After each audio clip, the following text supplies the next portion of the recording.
Call all Yahweh Hashem Yahweh Shah Hashem Kakwadash, double honors to the apostles and the elders of Great Millstone who rule well over the flock of Israel. Shalom and salutations to you brothers out here pushing the words of truth and sincerity. Shalom. You know, I just came from watching this video and this conversation between these brothers, Adam Abbott, who are Hebrew Israelite camp, Adam Abbott, and this man David Lynn, who's a Christian. You know, they a lot of the conversation seemed to circle around who is Edom, and how is Edom tied to Cain.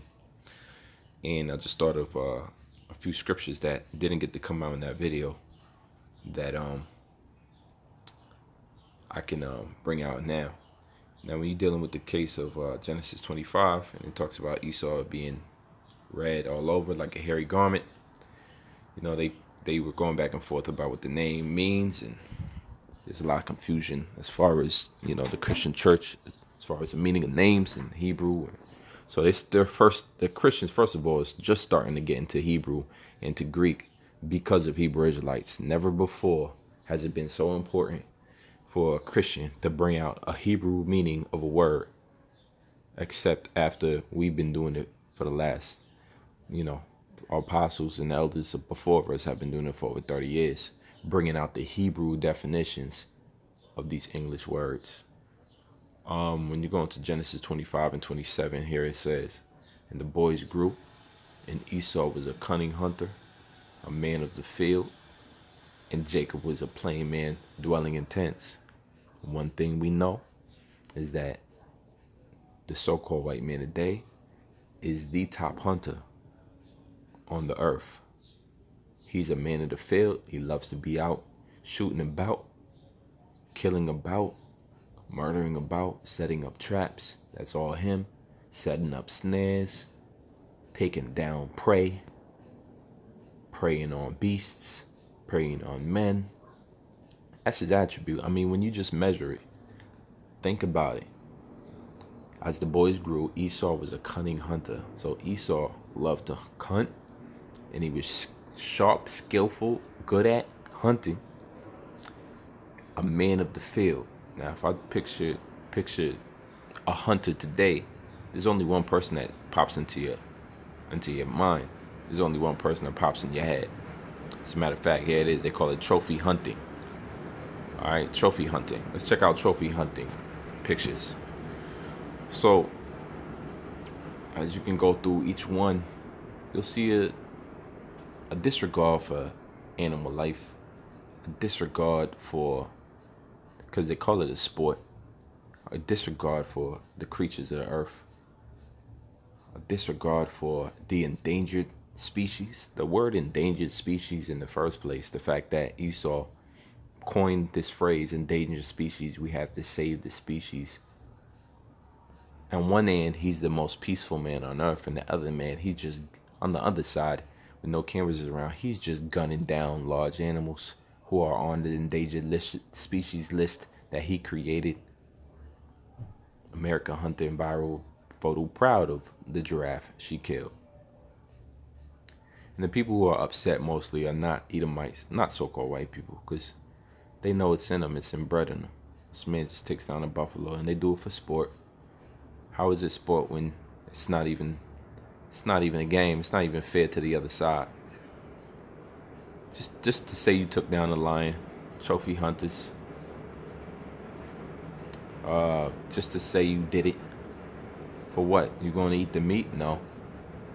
Just to put it up in your wall and take a picture, because you, as a coward, stood 450 feet away from one of the endangered species on your list. Look at these guys, man. All right, just the pride soothing. And as I'm scrolling on pictures I've never seen before, not one of these people look like Negroes. Not one of these people. And guess what? Let's say you say that's a Negro. This is Africa. There's supposed to be black people around, but you'll never see them with the gun in their hand, because they pay money to fly to Africa to gun down these animals. I mean, whether you like it or not, that scripture is a damn teller. It's a good enough teller of who Esau is. As the boys grew, Esau was a cunning hunter. Nobody likes to hunt like this man. Nobody likes to hunt like Esau. Look at these, these are Hamites. They're not our people there. They're probably Hamites, right? Depending on what part of Africa this is. But they don't go around killing their own animals.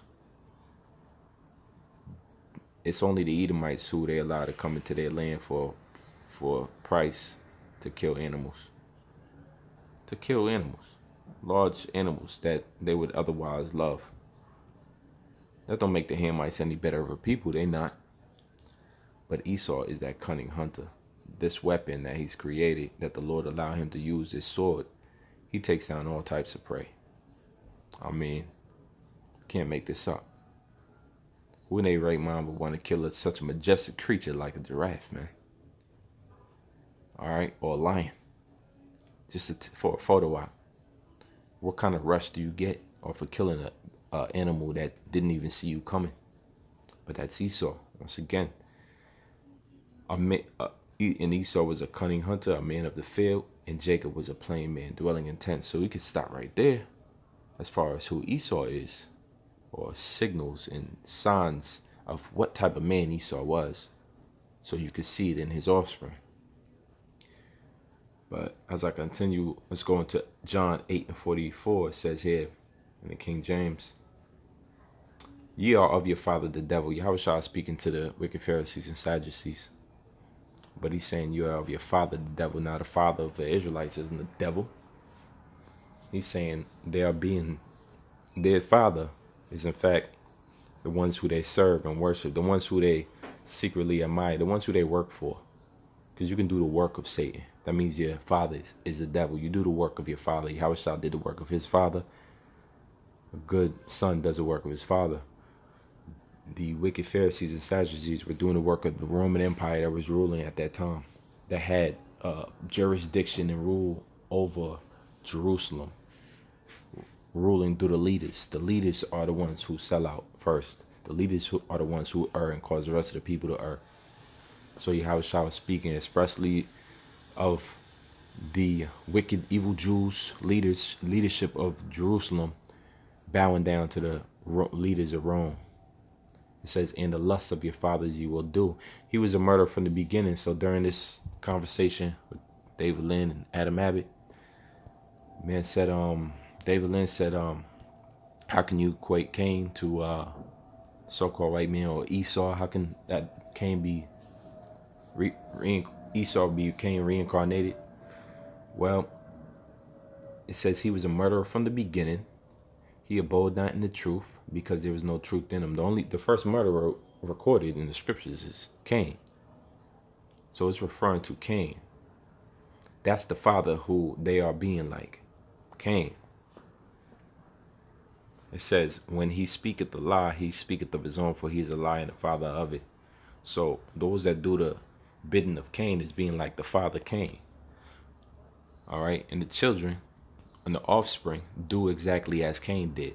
Here it is. They didn't come from that direct line lineage down from Cain, but the spirit of Cain is on them, and they're doing the bidding of their father, being murderers, not abiding in the truth, and speaking lies.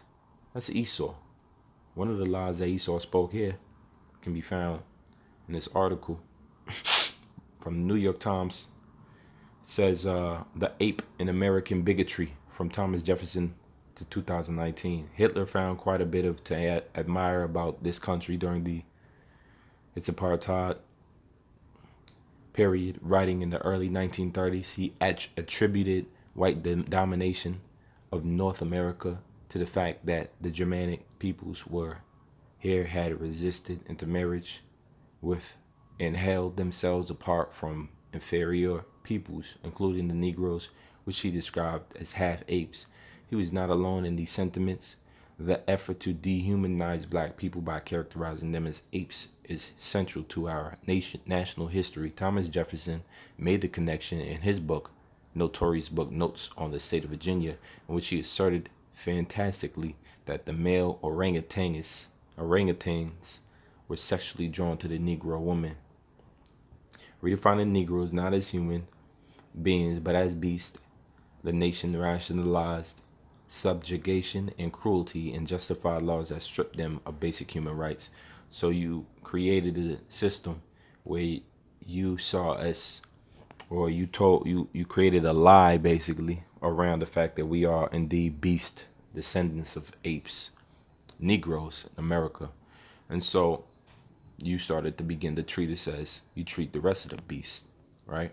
And murder us and shoot us down and destroy us and kill us and rape us and rob us. That is the father, the devil.